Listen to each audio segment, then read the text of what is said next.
Aldo, ¿y qué es lo que te hizo, qué hace un colombiano viviendo en México? No sé, yo a veces me hago esa pregunta. Creo que estaba buscando nuevas opciones, algo un poco más académico, que Colombia estaba un poco difícil. Me hicieron una oferta que sobre el papel era buena y bueno, al final contra viento y marea y con la pandemia, porque recién llegado empezó pandemia, pues nos mantuvimos aquí y ahora estoy en Chihuahua, digamos, bien acoplado al servicio de cirugía plástica del Hospital Central del Estado. Y pues ya llevamos aquí un año ¿En qué trabajando. parte de Colombia te formaste? Yo me formé en la Universidad Nacional de Colombia, En tanto Bogotá. en Bogotá, sí. Muy bien. Eh, Veo que hay un logo de la Universidad Autónoma de Barcelona, que hiciste el fellowship de... Hice la maestría de microcirugía que ofertan ellos, la maestría semipresencial con Jaume Maciá. Bueno, y todo el team de microcirujanos europeos de la Escuela Europea de Microcirugía, que es muy bueno. pues, es muy interesante, sí. Sí, ya pasé. Y este es nuestro hospital. Este hospital tiene 125 años de historia. Fue fundado por Porfirio Díaz, la segunda etapa del porfiriato, y pues con remodelaciones y con ampliaciones se ha mantenido, digamos, su arquitectura, por lo menos en la fachada original desde hace 125 años. Y es el ¿Cuánto- principal hospital público del estado. ¿Cuántos traumatólogos formáis el equipo de trauma? Ah, ¿tú eres cirujano plástico o Yo soy traumatólogo? cirujano plástico, Ah, sí. tú eres cirujano plástico. Sí, soy bicho raro de la plástica metido de lleno en la mano. Mm, y el equipo de cirugía de mano, ¿cuántos sois? Aquí la mano la hace cirugía plástica, el carpo lo dividimos y el radio lo hace ortopedia. Somos tres especialistas, tres profesores del servicio y son 17 residentes de 4 años. Madre mía. O sea, cuatro residentes por año y algún año debe tener un quinto, ¿no? Sí, este año llegó un quinto R1. Muy bien. ¿De qué de qué nos vas a hablar? A ver esto, ¿por qué no está pasando con el teclado? Bueno, me va a tocar con el mouse. Está bien. Vamos a hablar de perspectivas anatómicas, del desarrollo de la anatomía vascular y algunos colgados de perforantes en reconstrucción del miembro superior. Ah, fenomenal. ¿Son colgajos pediculados o libres? Pediculados. Vamos a hablar básicamente de pediculados. Tengo por ahí algún caso de un libre, pero casi todos son pediculados. Fenomenal. Pues es un tema que a mí me apasiona. O sea que nada, cuando me lo propusiste, dije, vaya, fenomenal. Sí, sí, sí, sí, es un tema apasionante y ya sumergirse en los detalles de la anatomía y de la evolución de la historia, digamos, ando muy en la onda de la historia general y de la historia de la medicina y de la anatomía, y entonces investigar todo el proceso de cómo hemos llegado hasta el punto donde estamos es muy interesante. Pues nada, cuando quieras puedes empezar y tienes el tiempo que tú necesites, ¿eh? O sea que por en cuanto al tiempo no te preocupes. Vale, muchas gracias. Igual tengo paciente en quirófano ahorita, pero eso ando en el hospital, paciente de última hora, pero bueno, van empezando los muchachos mientras yo termino. Bueno, entonces nuevamente agradecerle, Sergio, y a la revista latinoamericana de cirugía de mano por la invitación y vamos a hablar un poco de colgajos de perforantes, pero vamos a empezar con Constantinopla en 1453. En 1453 el Imperio Otomano toma Constantinopla y Constantinopla el Estambul actual es un punto muy importante de paso entre el Mediterráneo y toda Europa Oriental y Asia. Y era punto de confluencia de la mayoría de las rutas de la seda, que era por donde se comerciaban pues insumos que venían de Oriente, las famosas especias, sedas, pólvora, etcétera. Al tomar los turcos control de este punto, pues la mayoría de rutas de la seda se bloquean Y entonces Cristóbal Colón decide, convencido de que la Tierra era redonda, navegar hacia Occidente para rodear la Tierra y llegar por el otro lado a, a Asia. Él no contaba con que se le iba a atravesar un continente completo que no estaba en los mapas de nadie y descubrió América sin saberlo. Eso mismo le pasó a Karl Manchot en 1889. Él era estudiante de medicina alemán y con un profesor entraron a un concurso de investigación que hacían en su universidad y su plan inicial era describir los trayectos de los nervios cutáneos hacia la piel, los trayectos de los nervios hacia la piel. Pero era muy difícil disecar nervios en cadáveres para verlos, o sea, por el color y por la contextura. Entonces, ellos hicieron caso de la teoría de que los nervios siempre van acompañados de vasos y decidieron inyectar los vasos y seguir los vasos, no con los vasos como su objetivo principal, sino para perseguir los nervios. Y lo que encontraron fueron los territorios vasculares del cuerpo y describieron 40 territorios, estudiaron la cara, porque no hicieron disecciones en caras, describieron 40 territorios vasculares 1889. Desde ese momento se sabía que había territorios específicos perfundidos por vasos específicos. Lo que pasa es que el trabajo nunca se difundió. Durante mucho tiempo, para toda la humanidad, la Tierra estuvo conformada por 3 continentes y eso se puede, digamos, homologar un poco a lo que pasaba con el conocimiento de la anatomía vascular. Los mapas y la cartografía son fundamentales para la guerra y la vida del cirujano es una constante batalla contra la hipoperfusión. Así nosotros no fuésemos conscientes, los cirujanos que nos precedieron no fueran conscientes realmente de eso o de cómo se combatía la hipoperfusión. Y los mapas de la antigüedad eran mapas más esquemáticos que mapas exactos y mapas a escala. Y eso se veía también en los esquemas anatómicos. Celso en el año 50 después de Cristo fallece y él describe colgajos cuadrangulares para el cierre de heridas. Y estos colgajos en H todavía se hacen para algunos defectos oncológicos, sobre todo en cara, en cuero cabelludo se utilizan, y es tomar 2 cuadrados de base distal al defecto, avanzarlos para que quede en forma de H y cerrar el defecto. Lo que pasa es que no se entendía y por mucho tiempo no se entendió cómo se perfundían. Y entonces Celso decía que si no avanzaban lo suficiente, se podía hacer una incisión en media luna en la base de los colgajos para que avanzaran más. Obviamente, ahorita ninguno lo haría porque sabemos que esa base es fundamental para la perfusión, pero ellos en ese momento no tenían el conocimiento de la arquitectura vascular ni de cómo se perfundía la piel.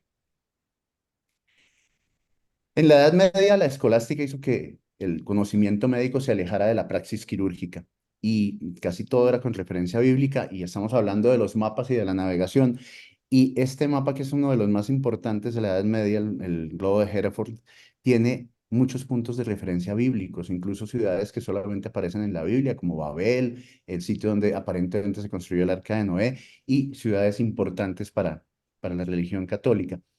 Eh, y por eso, y por el desconocimiento de la anatomía y por la no, digamos, la posibilidad de anestesia ni de antisepsia, pues la cirugía estaba limitada solamente a procedimientos superficiales que no requerían mayor conocimiento anatómico. Entonces tampoco se profundizaba en eso, ni se hacía mucho énfasis en las disecciones y en el conocimiento de la anatomía que se basaba en los trabajos de Galeno, que había hecho estudios de anatomía comparada y en animales, y no tenía una explicación para la circulación sistémica y cómo se oxigenaba la sangre. Galeno y los textos galenos y árabes que llegaron a España por los árabes, gobernaron, digamos, el conocimiento médico durante 10 siglos hasta que apareció Vesalio. Y Vesalio empieza a hacer disecciones anatómicas y publica el De Humanis Corporis Fabrica en 1543. Y el gran avance, aparte de rebatir los conceptos de Galeno, porque lo hizo ya en cadáveres humanos, fue romper con los esquemas bidimensionales de la Edad Media y de la Antigüedad y pasar a estos esquemas tridimensionales que fueron hechos por un alumno de Tiziano, en el que se describía la anatomía en escala 1 a 1, con sombras y con profundidad, para hacer una descripción mucho más exacta de la anatomía. En ese mismo año, Copérnico publica su libro sobre la teoría heliocéntrica, muy cerca a su fecha de muerte. Entonces, viene un gran vuelco, digamos, en la ciencia a partir de la mitad del siglo XVI. Y este cuadro de Caravaggio, que es Baco o Dionisio, el dios del vino y de la fiesta, al que tantos rendimos tributo, eh, es muy importante porque nos ubica en la leyenda del nacimiento de Baco. Baco es hijo de Zeus. Zeus se enamora de una mortal para, digamos, camufla su aspecto de Dios para estar con ella, concibe un hijo. Cuando su esposa se da cuenta, le notifica a la mortal que su amante es un dios y ella de la impresión muere. Zeus, por salvar a su hijo, lo saca del vientre y lo siembra en su muslo para que ahí crezca, madure y se perfunda. Y entonces, digamos que es la primera noticia de un diferimiento o de una perfusión de un tejido en otro tejido lejano. Y ese principio que lo usaron en la India para hacer los colgajos frontales para reconstrucción nasal, lo usó Tagliacozzi en 1597 para hacer sus colgajos de brazo para reconstrucción de la cara. Entonces tomaba estos colgajos cuadrangulares y los usaba para reconstrucción de nariz, pero en el texto encontramos que no solo nariz, sino también labio, lengua, etcétera. Todo déficit de tejido en la cara. Ahí vemos los arneses con los que se sujetaban los brazos al cuerpo del paciente durante las 3 semanas que él proponía que se dejara el colgajo para que se perfundiera en su sitio receptor sin tener la menor idea de por qué el colgajo se autonomizaba y después de ese tiempo era posible seccionarlo del brazo y que estuviera vivo. Entonces usábamos muchos principios que ahora sabemos por qué ocurren, pero en esa época pues, se manejaban intuitivamente. Hasta 1628, Harvey describe los dos sistemas vasculares, perdón, la circulación sistémica y la circulación pulmonar, y la dirección del flujo de la sangre en las venas y en las arterias, con maniobras que ahorita nos parecen muy sencillas, pero en ese entonces eran tan transgresoras que Harvey decía que tenía miedo de publicar sus descubrimientos porque lo podían exiliar científicamente hablando por el hecho de ser un transgresor de las teorías imperantes hasta ese momento. Aparece el microscopio y entonces estos tres, Malpighi, Cooper y Spallanzani, empiezan a estudiar linfáticos y capilares. Y entonces con el descubrimiento de la red capilar se cierra el círculo que Harvey no había cerrado, que era cómo se comunican los dos sistemas en la periferia. Entonces ya tenemos mucho más claro y llegamos nuevamente a Manchot en 1889, que fue, como dice Moraine en la reedición del libro de Manchot, la oportunidad perdida de la cirugía plástica, porque el concepto que él puso estaba muy claro de cómo existían los territorios vasculares, cómo se perfundían, cómo llegaban los vasos a ellos, pero nunca se usó para pensar en cirugía.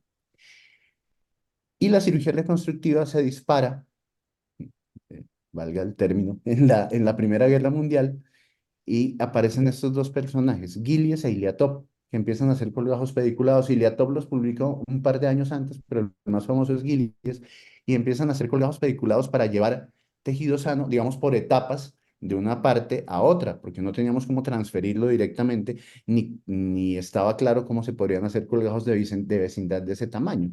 Entonces, y muchas veces el defecto no lo permitía. Entonces, los colgajos se llevaban de un paso al otro, se tubulizaban para que se perfundieran en un sitio receptor y luego se volvían a avanzar hasta que llegaban a su sitio receptor. Y este es el modelo de los colgajos que más frecuentemente utilizaba Gillies, es un modelo en yeso y en cera. Entonces estábamos como cuando se daba la vuelta al mundo rodeando las costas de los continentes, porque no teníamos cómo pasar las fronteras, no teníamos cómo cruzar a través de ellos. Entonces estábamos como Magallanes dando la vuelta por el Cabo de Buena Esperanza para rodear África y llegar a América por el otro lado. En 1869 se abre el primer canal interoceánico, que es el canal de Suez, y eso ahorra un montón de tiempo en los viajes. Pero nosotros en 1918 todavía viajábamos pasando los colgajos de un lado a otro. Eh, en 1903 es el primer vuelo. Nosotros ni siquiera estábamos haciendo colgajos tubulizados en ese entonces. Y en 1914 se abre, perdón, el segundo canal interoceánico. Y solo hasta 1936 se vuelve a hacer un segundo estudio sobre arterias para la piel. Lo hace Michel Salmon en Francia. Y él ya contaba con radiología. Entonces lo hizo con inyección de compuestos con plomo para poder disecar la piel y hacer un mapa tridimensional, digamos, de las redes vasculares. Mientras tanto, estas eran las rutas de aviación en los 50. Y en los 50 nosotros todavía hacíamos colgajos regionales y colgajos en varios tiempos, como este colgajo que me encontré como curiosidad, que se proponía para el manejo del linfedema en el miembro superior, tomado del flanco, del abdomen y del tórax. Entonces, digamos que nosotros navegábamos a velocidades diferentes a las que en el cuerpo, navegamos a velocidades diferentes a las que navegaba la humanidad. En los 60 ya empieza el avance de la cirugía vascular, bueno, hay muchas revoluciones además. En el 64 se hace el primer trasplante de corazón. En el 62 el primer reimplante de miembro superior en Massachusetts, por Malt, en el tercio superior del brazo. Em, y en el 68 el primer dedo del pie a la mano reportado en Occidente, que fue en Gran Bretaña por Covet. Y vemos que, curiosamente, este caso, que tiene solamente dos dedos en el lado cubital, al que se le transfirió el primer dedo del pie, es muy similar, tanto en clínica como en técnica, a uno que hice yo cuando estábamos empezando en esto de la microcirugía y la mano. Y básicamente eso no ha cambiado mucho más allá de los instrumentos y pues monitorización y algunas, digamos, mejoras obviamente en la farmacología, el manejo transoperatorio.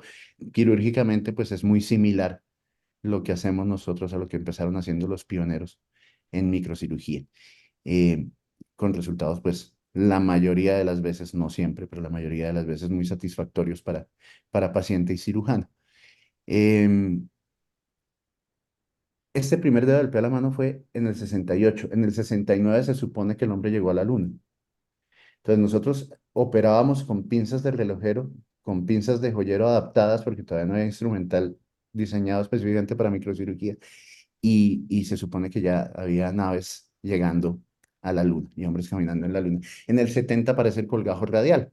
El colgajo radial, pues que es un clásico y digamos un caballo de batalla de todos los cirujanos de mano. A mí no me gusta mucho porque sacrifica un eje vascular principal, pero a veces lo uso, como en este caso para cobertura de codo, que pues resultó útil en este caso específico, pero siempre me causó la inquietud de sacrificar uno de los dos ejes vasculares de la mano. Y entonces van a aparecer los colgajos de perforantes dándonos alternativas y soluciones a esto. En los 70 viajan microcirujanos norteamericanos a China para entrenarse y para ver qué estaban haciendo. Y entonces hacemos nuevamente la ruta de la seda, pero en avión. Y entonces ya la ruta cambia, pero seguimos comunicándonos con Oriente para intercambiar productos y experiencias. Eh, este probablemente era más la ruta del etilón que la ruta de la seda. Al principio era básicamente lo mismo. 72, Miguel Orticochea, uruguayo que se formó en Colombia, describe el concepto de los colgajos musculocutáneos y dice, mire, yo puedo llevar el músculo como garante de la perfusión de la piel, no porque necesite el músculo para la cobertura del defecto, sino porque ese músculo me garantiza que la piel se perfunda. Y eso es ya, digamos, el comienzo del análisis de, hombre, ¿por dónde llega esa perfusión? A través del músculo. Pues por perforantes que todavía no estaban descritas, que empiezan a estudiarse en los 80 con este libro fabuloso de Cormac y Lamberty y con los trabajos de Isao Kojima. Palmer y Taylor en el 87 ya hablan de angiosomas con estudios mucho más elaborados y entonces ya describen los territorios vasculares, pero miren que el mapa de Manchot y el mapa de Salmon y el mapa de Taylor y Palmer pues son muy similares en su concepción, pero obviamente está esto, el conocimiento de la arquitectura muy fina de la microvasculatura, de cómo pasan esas arterias grandes, axiales, a ramificarse, a hacerse cada vez más pequeñas para perfundir pequeñas porciones de tejido y poder usar estos tejidos con las direcciones de los flujos y con la descripción de la salida de las perforantes, sea a través del músculo, sea por septos, sea directamente hacia la piel, con mil clasificaciones que me parecen algo engorrosas, eh, para diseñar colgajos de muchas maneras y poder navegar con muchas rutas alrededor del cuerpo y de la cirugía reconstructiva. Y entonces ya aparecen las clasificaciones de los colgajos de perforantes, de los colgajos fasciocutáneos, según la rama venga, eh, directos a la piel o atravesando un septum o atravesando el músculo. Y se marcan territorios definidos por cada perforante. Tal vez uno de los primeros colgajos de perforantes que se empezó a usar fue el colgajo braquial lateral, que viene por perforantes de la arteria braquial profunda, que viene acompañado, y es un detalle muy importante, viene acompañado de una rama sensitiva del nervio radial por el septum intramuscular entre tríceps y bíceps. Y es un colgajo que se utiliza mucho como colgajo libre. Ahora hay una gran tendencia a usarlo como colgajo reverso pediculado en el circuito arterial del codo.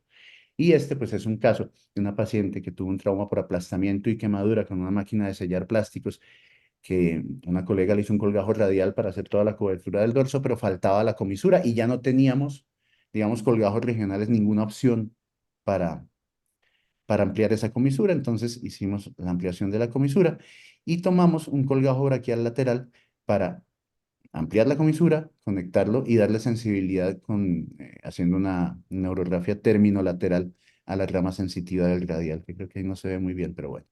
Ahí está cubierto el pedículo con una bolsa de Bogotá y ese es el colgajo ya con la comisura ampliada. Hay muchas otras opciones, por ejemplo, usábamos colgajos para escapulares para los pliegues axilares. Ahora está este colgajo descrito en 2009 de las perforantes de la arteria torácica lateral. Un paciente con una lesión por arma de fuego, lesión del plexo braquial, una contractura cicatricial. Ahí están dopleadas las perforantes. Aquí está el colgajo basado en la perforante más proximal y cómo podemos sobre esa perforante girar el colgajo y reconstruir el pliegue axilar, sobre todo con piel mucho más delgada que la piel de la espalda, que la piel escapular. Em, y este es un posoperatorio, digamos, temprano. El paciente todavía estaba en su cama de internamiento. Em, y esta imagen que creo que todos los que hacemos reconstrucción de miembro superior la hemos visto, que son ya los territorios de los colgajos de perforantes más utilizados. Entonces aparece el colgajo de perforantes de la arteria radial, que básicamente usa estas perforantes que van por el septum entre el brachioradialis y el flexor carpi radialis para perfundir colgajos cutáneos o adipofaciales sin sacrificar la arteria radial.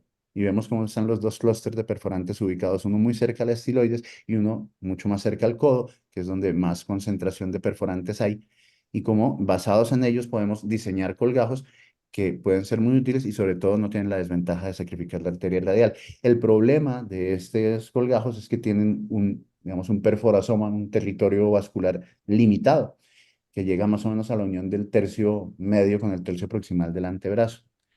Entonces nos queda un poco cortos para pivotes distales. Si combinamos ese concepto con los angiosomas y los territorios vasculares de los nervios, entonces podemos diseñar otro tipo de colgajos, que es uno de mis caballos de batalla, y es que vemos que los nervios, como decía Manchot en 1889, venían acompañados siempre por una red vascular, que es un sistema vascular epineural independiente que está nutrido por estas mismas perforantes y que acompaña al nervio e incluso penetra a los músculos con las ramas nerviosas que entran a los músculos. Normalmente encontramos un vasito entrando con estas ramas, hasta el punto que Sunderland dijo que estas anastomosis vasculares de los nervios podrían llegar a ser suficientes para mantener la perfusión de un miembro superior que hubiera perdido sus ejes vasculares principales. Entonces empiezan los 90 el estudio de los colgajos neurocutáneos. Y pues de esos el gran ejemplo es el colgajo sural que usamos todos para cobertura del miembro inferior, ¿sí? Normalmente estos nervios cutáneos vienen acompañados de una vena y este es el caso del que llaman el sural del antebrazo, que es el nervio cutáneo antebraquial lateral, que es una rama terminal del músculo cutáneo que inerva todo este territorio y que da perfusión a todo este territorio a través de ramas perforantes de la arteria radial que por el plexo perineural nutren toda esta piel del antebrazo. Y entonces tenemos referencias anatómicas muy exactas, la vena mediana, la vena cefálica, y vemos cómo el nervio y la vena se encuentran más o menos a 1,6 centímetros distales al pliegue del codo. Entonces, este sería el punto máximo proximal de nuestro colgajo que nos permite tomar un territorio cutáneo de casi todo el antebrazo sin la necesidad de sacrificar la arteria radial. Ahí veíamos el nervio y la vena, y aquí vemos la disección subfacial, porque el nervio va subfacial, la vena va suprafacial, y al empezar la disección hay que trazar el eje donde encontramos el nervio, tener mucho cuidado con esta comunicación que hay siempre entre la cefálica y el sistema profundo, hay que ligarla casi al comienzo de la disección de la isla de piel, y luego, lo uso mucho para reconstrucción de pulgar, trazamos el pedículo no paralelo al eje del antebrazo, sino dirigido un poco hacia la estiloides radial, que es donde salen las perforantes. Y es el trayecto del nervio cutáneo antebraquial lateral. No se va por la cara anterior del antebrazo recto, digamos, sino que se dirige hacia la estiloides radial, donde termina en muchas ramas que confluyen digamos, con las ramas sensitivas del nervio radial en este punto, casi en la tabaquera anatómica.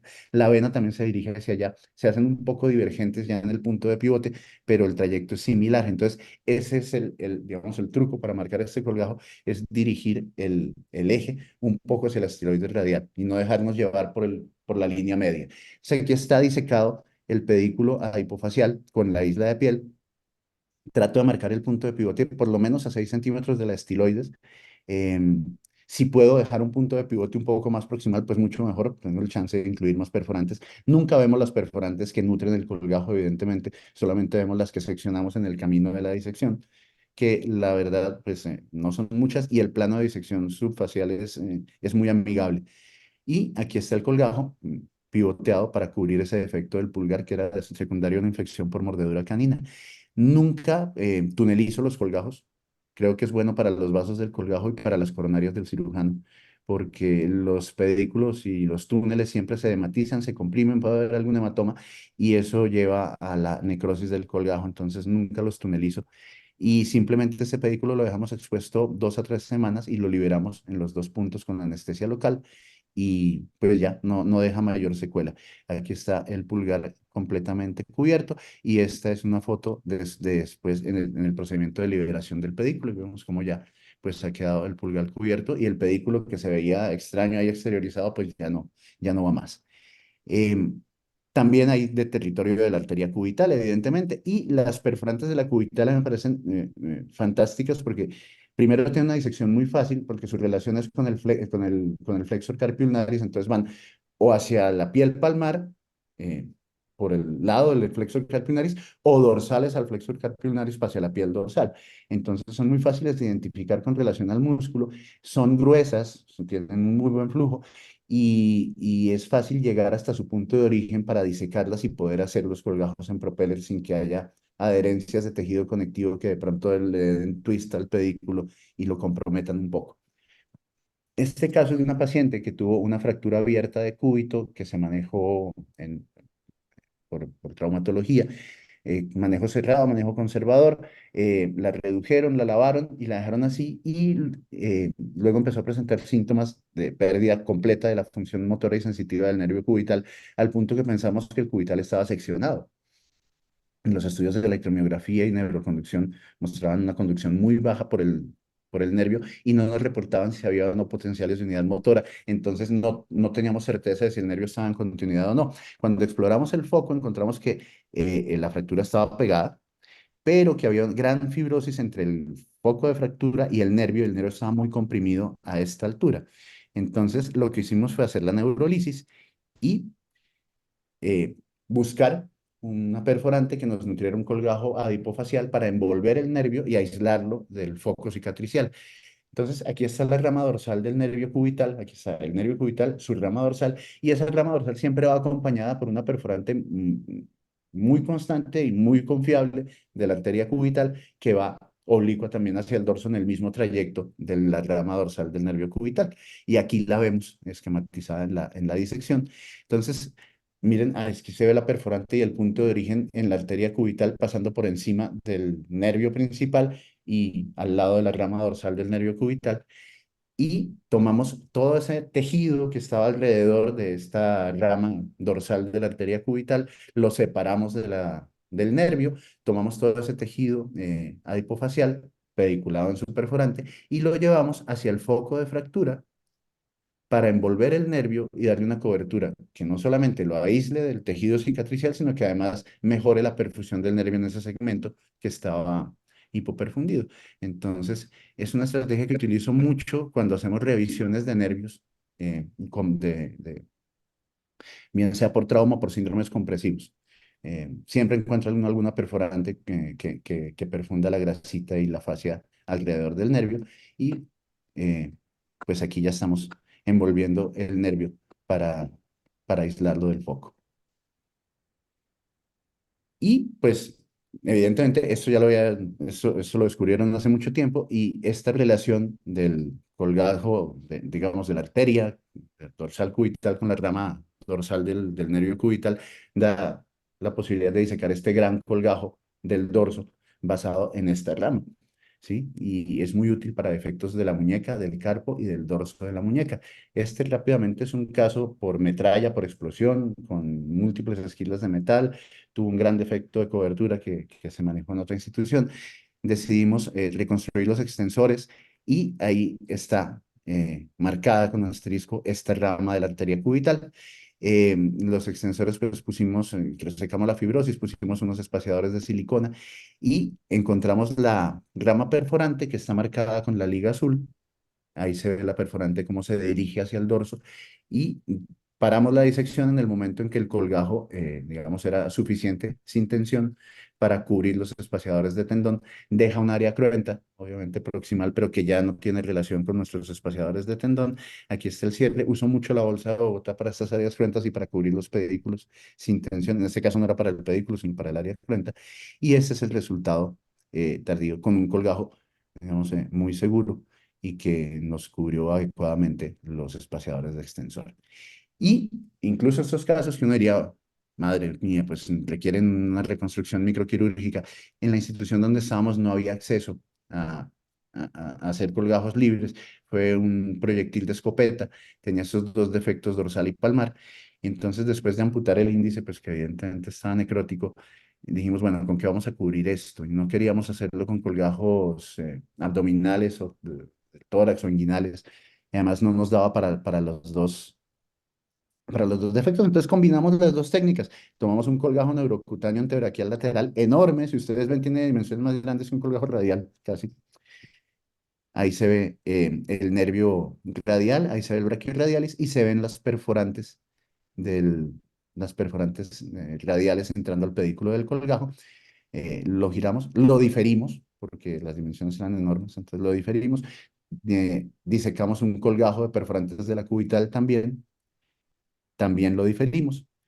Y con los dos colgajos podemos cubrir el defecto dorsal y el defecto palmar. No es lo más ortodoxo, pero pues pudimos darle por lo menos resolución, digamos, al problema en agudo de este paciente que ya estaba candidatizado para una amputación de la mano.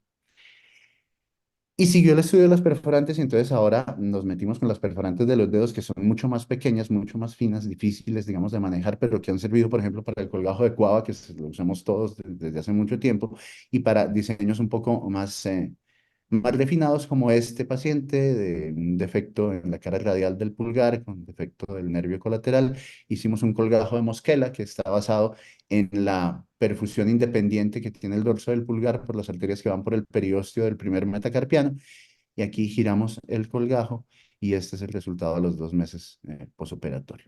Entonces, simplemente es conocer la anatomía, saber dónde se anastomosan estas ramas, por dónde vienen, cuál es el plano y saber qué otros tejidos están involucrados. Este es un trabajo original nuestro publicado en Hand en 2017 sobre la anatomía vascular de la piel de la falange proximal y encontramos que de la colateral digital en la falange proximal hay 4 ramas constantes que se dirigen hacia el dorso del dedo. La número 4, que es el pivote de nuestro colgajo, está justo en el pliegue de la interfalángica proximal. Y tienen conexiones entre ellas que les permite perfundir toda la piel lateral de la falange proximal. Entonces, aquí vemos cómo, no es fácil verlo, pero aquí vemos en este espécimen se tiñó muy bien, cómo hay ramas de estas perforantes, esta no es la perforante sale de la arteria digital y da una rama que está en el eje del colgajo y que se comunica con ramas que vienen de las otras 3 perforantes para perfundir toda la piel de la cara lateral del dedo. Este paciente tuvo muchas secuelas de quemadura, ya habíamos reconstruido el pulgar después de que tenía un pulgar que no era funcional y la última queja de él fue la contractura en flexión de la interfalángica proximal del índice. Cuando liberamos la contractura, encontramos un defecto muy grande que probablemente con una acetaplastia no hubiera sido posible solventarlo. Y entonces hacemos este colgajo, eh, tomando toda la piel de la cara lateral de la falange proximal y pivoteándolo en el pliegue de la interfalángica proximal 90 grados para cubrir la articulación, pues el defecto en la articulación. Y traigo este caso porque es de los pocos en los que hemos podido ver, si ven en la esquina superior está la arteria colateral, y hemos podido ver cómo sale la perforante, que en nuestro estudio es la número 4 y da la rama que vimos en el cadáver entrando en el eje del colgajo. Entonces miren aquí cómo se alcanza, no sé si ven el puntero del mouse, cómo se alcanza a ver la perforante y la rama que viene de la perforante por el centro, por el eje del colgajo. Y ese es el eje de nuestro colgajo. Casi nunca la vemos, de hecho es muy raro ver esas ramitas, normalmente lo levantamos a ciegas. Y este es el aspecto a los 5 y a los 55 días. Ponemos muy pocos puntos, entonces al principio se ve la grasita por fuera y uno dice, hombre, eso se ve como extraño, pero al final todos terminan epitalizando muy bien. No hemos tenido pérdidas, hemos hecho una gran cantidad de estos colgajos y ninguno se ha perdido. Hay algunos que han hecho epidermolisis, pero hasta ahí. Y con este mismo principio, entonces empezamos a trabajar en la piel de la falange proximal de la cara cubital del pulgar. ¿Por qué? Las características son más o menos las mismas. Aquí está la arteria colateral y aquí están las tres perforantes que da no, constantemente en la falange proximal del pulgar. Y esta piel es muy parecida a la piel de la primera comisura. Entonces lo que hacemos es deslizar el colgajo sobre la arteria colateral sin seccionar la arteria colateral, solamente utilizando las propiedades de estas perforantes que son un poco más laxas que las perforantes digitales que son más rectas, digamos. Estas tienen una curva porque las arterias del pulgar son más centrales, digamos, no están tan laterales. Entonces, cuando emergen, hacen una curva y luego sí se introducen en la piel de las falanges proximales. Entonces, nos sirve para disecar colgajos de toda la piel de la cara cubital de la falange proximal del pulgar, incluso extendiéndonos un poco más. Y si el defecto es muy profundo, como en este paciente tenía una contractura isquémica de Volkmann muy severa, en el que hubo que hacer liberación del aductor, podemos disecar todo el paquete neurovascular sin seccionarlo y aprovechando la laxitud del paquete, llevar el colgajo hacia la primera comisura. Entonces, no comprometemos el eje vascular del dedo y sí podemos cubrir defectos de tamaño pequeño a moderado en la primera comisura.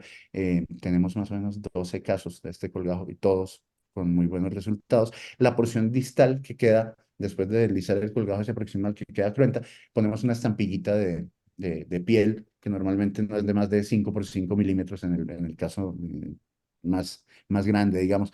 Y aquí tenemos como ese paciente, a pesar de que tenía su contractura isquémica y no había podido empezar una rehabilitación activa, eh, pues mantiene la comisura abierta eh, con este colgajo. Y entonces dijimos, bueno, si nos sirve para deslizarlo hacia la comisura basado en tres perforantes, pues si usamos una célula perforante lo podemos usar para pivotearlo hacia el dorso o hacia la palma. Este paciente tuvo secuelas de contractura del flexor largo del pulgar por 2 intentos de tenografía previos. Hicimos la liberación de la contractura cicatricial de la piel, hicimos la tenolisis, disecamos el colgajo. Como ya teníamos el abordaje palmar, tuvimos la fortuna de ver la arteria colateral y el punto de emergencia de las tres perforantes, que normalmente uno cuando hace la disección dorsal no los alcanza a ver, pero por la palma sí, y ahí están las tres perforantes muy claras. Decidimos seccionar las dos más distales y usar la perforante más proximal como punto de pivote para girarlo 90 grados y aquí está completamente suelto. Aquí está el colgajo girado a 90 grados para cubrir el defecto palmar que quedó post liberación de la retracción. Y el área cruenta, que ya es mucho mayor que cuando solamente se desliza el colgajo, pues se cubre con un injerto de espesor total pues de muchas mayores dimensiones. Y este es el posoperatorio más o menos a los 2 meses, con la contractura completamente resuelta. Se han estudiado obviamente la perfusión de los flexores, la perfusión de los extensores, la perfusión del hueso. El colgajo de peroné se describió en los 70. El colgajo del cóndilo femoral es más reciente y, y lo usamos en este caso, un tumor de células gigantes en un instructor de la Policía Nacional de Colombia que estaba causando compresión y necrosis ósea, ¿sí? Entonces, básicamente quedaban solamente la cortical dorsal, las dos superficies articulares y parte de las corticales laterales donde se insertaba el flexor superficial. El flexor profundo estaba respetado, pero obviamente la cortical palmar y la polea 4 no existían. Al resecar el tumor, pues obviamente los tejidos blandos quedan muy adelgazados y entonces pues no era el lecho para un injerto. Entonces decidimos hacer un colgajo de cóndilo femoral, pero teníamos que reconstruir simultáneamente la polea 4. Entonces lo que hicimos fue hacer un diseño eh, propio y sacar una pestaña de periósteo que excediera los límites del colgajo para poderla girar sobre sí misma y con esa pestaña de periósteo reconstruir simultáneamente la polea 4. Entonces aquí hacemos la prueba de cómo gira el periósteo sobre sí mismo para suturarlo al otro lado del colgajo óseo. Aquí estamos levantando el colgajo de cóndilo femoral. Aquí está el colgajo ya puesto, eh, rodeando el tendón. Aquí vemos las anastomosis vasculares, arterial, venosa está un poco más arriba, y cómo se reconstruyó la polea en el mismo tiempo. Y aquí está pues el tendón profundo rodeado por la polea reconstruida. La fijación se hizo con dos tornillos dorsales, transtendinosos percutáneos, casi desde la cortical dorsal hacia el cóndilo femoral. Y este es el resultado posoperatorio a los 4 meses, con una adecuada consolidación y sobre todo con la recuperación de la función de ambos flexores, del profundo y del superficial, que sin polea probablemente no hubiera sido posible.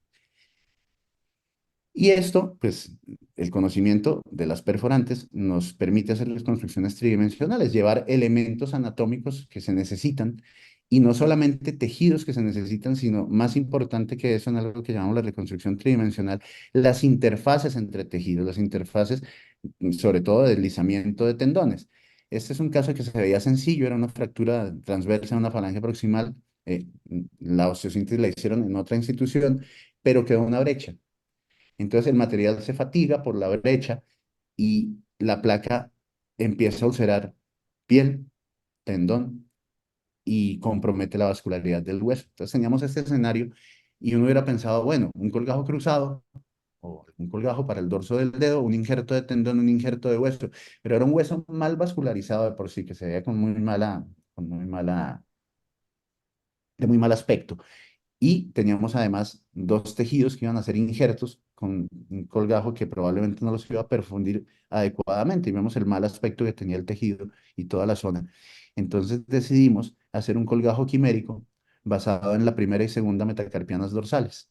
La primera metacarpiana dorsal nutre la isla de piel, la segunda el segmento de hueso y el segmento de extensor propio del índice que tomamos, y ahí vemos cómo está armado el colgajo, cómo sacamos un segmento óseo del cuello del metacarpiano, y este es el esquema de cómo viene, pero la ventaja es que con el cuello del metacarpiano tomamos el periósteo, el peritenon del extensor común de los dedos, y llevamos todo el bloque de tejido para llevar no solamente los tejidos vascularizados, sino sus transiciones y sus estructuras de deslizamiento. Aquí vemos el segmento óseo y lo colocamos y usamos otro principio que se puede emplear con los colgajos de perforantes, que es el concepto flow through. No queríamos dejar el dedo con un solo pedículo, entonces como teníamos dos arterias, conectamos la primera metacarpiana dorsal al cabo proximal de la arteria colateral, conectamos la segunda metacarpiana dorsal al cabo distal de la arteria colateral, y entonces hacíamos un flow through a través del colgajo y teníamos ese eje reconstituido por el colgajo. Y pues este es el resultado. Ahí se ve la anastomosis, ahí alcanza a ver una de las anastomosis arteriales, las venosas sí las hicimos al dorso. Y este es el resultado en el posoperatorio inmediato. Obviamente el colgajo queda bultoso, requirió algunos adelgazamientos, pero lo más importante es que a pesar de que se ve como el tornillo dejó huellas en la cabeza y se ve la cabeza muy comprometida, se ve el segmento óseo en su posición en proceso de consolidación, el segmento óseo tomado del metacarpiano. Y esta es la paciente después de varios adelgazamientos, del primer adelgazamiento, creo, del colgajo, cómo ha recuperado la movilidad, la estabilidad de la falange y sobre todo la extensión activa de la interfalángica distal, que probablemente con un injerto tendinoso nunca se hubiera logrado por las adherencias y por la fibrosis cicatricial que hubiera habido en ese lecho tan desfavorable. La paciente se fue a vivir a Francia, me mandó estas fotos de una radiografía en la que se ve franca erosión de la superficie articular de la cabeza de la falange media, pero se ve el segmento óseo completamente consolidado, los ligaclips todavía andan por ahí. Y este es un video ya después de otro adelgazamiento que le hicieron allá y cómo está la falange completamente estable y el extensor aparentemente funcionando, eh, pues con un resultado muy satisfactorio. Esta foto la tomó la sonda Voyager, que salió en el 93, creo más o menos, a explorar el sistema solar. Y cuando la sonda estaba mirando hacia la Tierra, digamos, en el último giro que daba para ya dirigirse hacia el extremo del sistema solar, tomaron una foto. Y se supone que ese punto azul que se ve en la foto es el planeta Tierra. sobre lo que parece ser un rayo de sol. Eso somos nosotros en el universo. Esta es una foto más reciente de otra sonda espacial. Y seguimos siendo un pequeño punto azul pálido. Puede que para el universo seamos materia muy pequeña, digamos, incluso insignificante. Pero todo lo que se ha hecho dentro de ese punto azul y todo lo que hemos descubierto sobre nosotros y sobre la inmensidad de nuestro organismo y sobre vasos que pueden ser incluso así de pequeños como ese punto azul, nos ha permitido trabajar en nuestro propio cuerpo para podernos reconstruir y poder, digamos, de pronto prolongar nuestra existencia en este punto azul con mayor calidad de vida.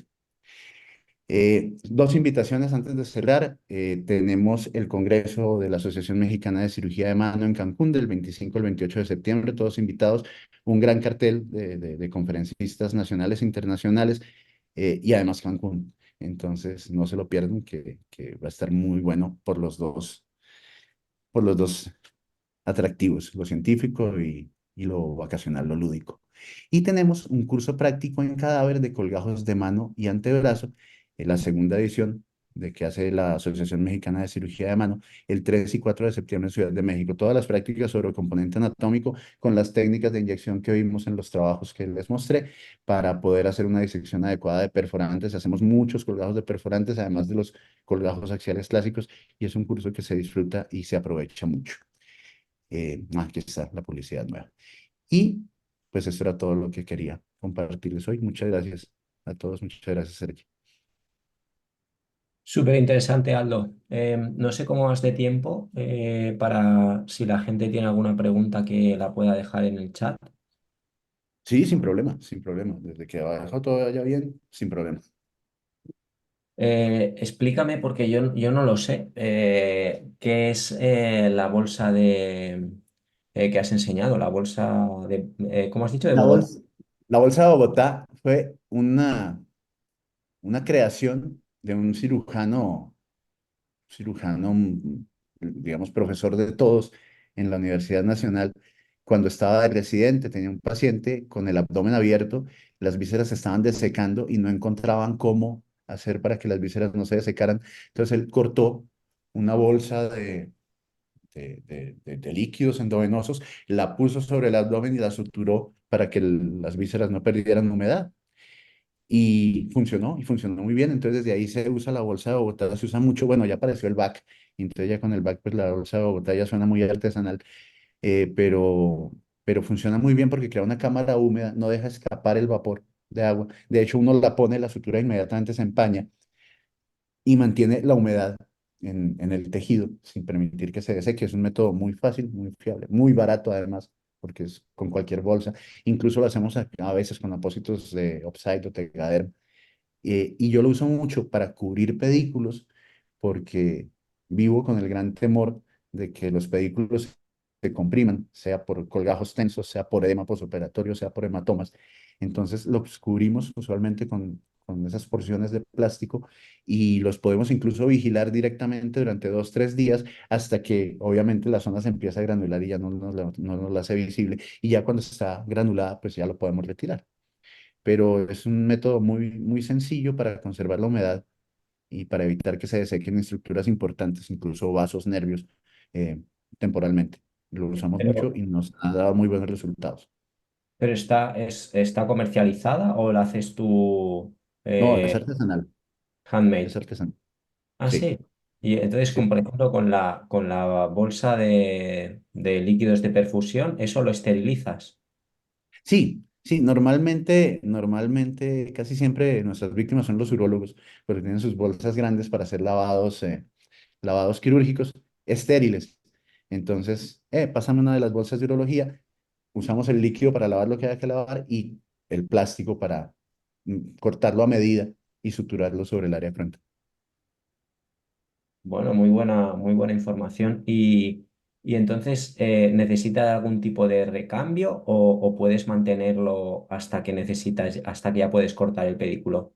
Se puede mantener todo el tiempo que uno quiera. Ahí, digamos, no queda completamente hermética, entonces uno puede incluso hacer lavados por los espacios que quedan entre la bolsa y la piel y digamos que no tiene un tiempo estipulado de recambio. Normalmente la cambiamos si el paciente requiere otro lavado o una inspección y cuando son colgajos libres, usualmente entre el séptimo y el décimo día yo ya estoy haciendo cambios grandes de vendajes, entonces en ese momento ya o cambiamos o retiramos. Me ha sorprendido también lo de los pedículos, que los dejes así al aire y pasadas 2 o 3 semanas, entonces los secciones. Sí, sí, sí, sí, siempre lo hacemos, sobre todo en estos colgajos, en sural y neurocutáneo, que requieren pedículos muy anchos para mantener el retorno venoso, porque estas venas que van con ellos van en contra del colgajo. Entonces, estas venas no sirven para el retorno venoso del colgajo, al contrario, traen más sangre venosa al colgajo. Entonces, el retorno venoso es por el pedículo, entonces tenemos que tomar pedículos muy anchos, que es tal vez uno de los trucos para que estos colgajos no se congestionen tan fácil. De hecho, otra cosa que hago que se me olvidó decir es que ligo la vena en el punto de pivote. Es decir, dejo la vena dentro del pedículo para no comprometer el pedículo, no excluirla, pero la excluyo, digamos, mecánicamente, ligándola cerca al punto de pivote para que esa vena no tenga retorno hacia el colgajo.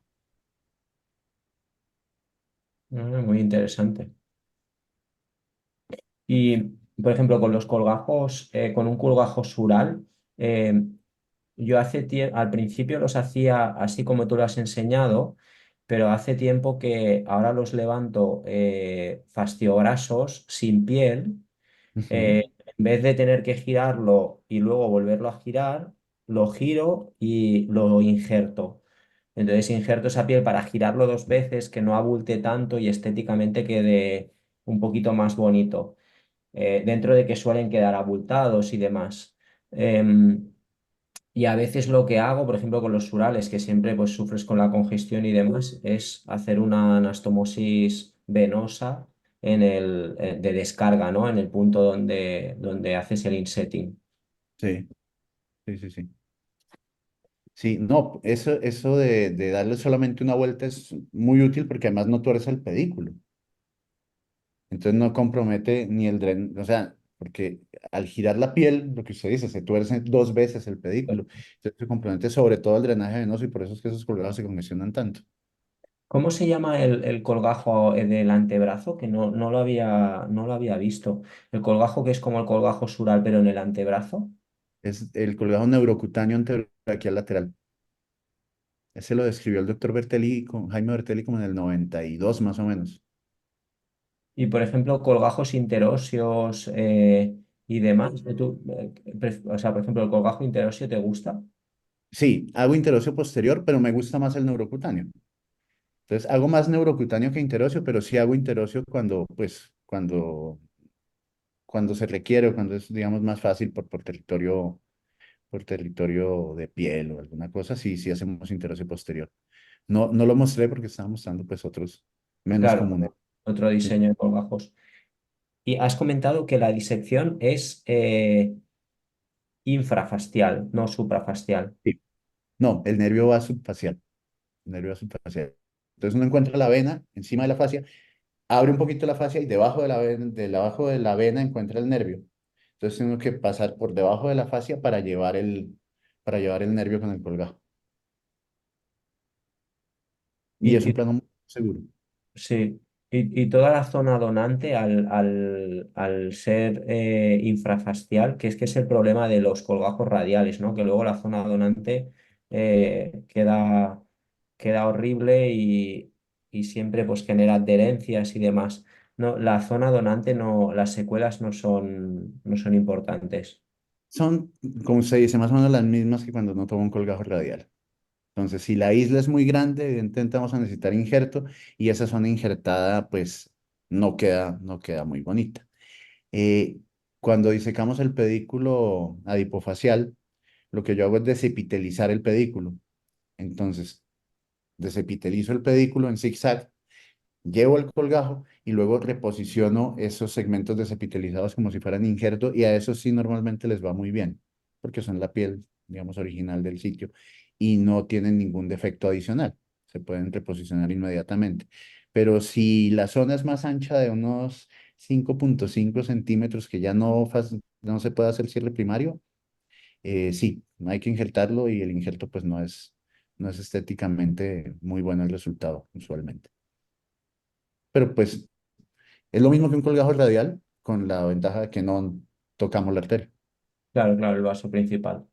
Sí. Te felicito por la charla, la verdad es que me ha gustado mucho y la introducción, toda la parte histórica, muy interesante porque al final, pues recabar toda esa información seguro que te ha llevado mucho tiempo y que te lo sirvan así con esta simpleza es como una gran fortuna. O sea que nada, muchas gracias. No, muchas gracias a ustedes. Espero haya sido de provecho y el auditorio pues la haya disfrutado y quedo a la orden para, pues, para cualquier inquietud, los artículos o los colgajos si los quieren conocer más a fondo. Hombre, estos colgajos de perforantes que has enseñado de las arterias digitales son fenomenales porque pues te evitas, por ejemplo, muchos crossfinger, evitas colgajos que pues ya son locales, con lo cual pues no una zona donante de otro dedo. Me ha parecido muy interesante. Sí. Sí, la verdad empezamos a trabajar en ellos por necesidad. Me acuerdo que teníamos una paciente quemada que tenía problemas en una articulación interfalange proximal y los dos dedos adyacentes estaban quemados, entonces no teníamos posibilidad de hacerle un cruzado. Y entonces nos fuimos a la literatura y dijimos, este colgajo puede funcionar, funcionó y ya hicimos todo el estudio en cadáveres y encontramos pues todas las ramas. Y sí, de ahí hemos evolucionado a otros colgajos, incluso algunos que ya estamos trabajando a ver si los podemos también publicar y ya presentar en sociedad. Muy bien, pues nada, te felicito. A mí me Gracias. habían invitado al Congreso Mexicano de Cirugía de Mano, pero este año no puede ser porque demasiados congresos en verano. Eh, pero bueno, seguro que es un éxito total, igual que vuestro curso de colgajos. O sea que nada, Aldo, muchas gracias.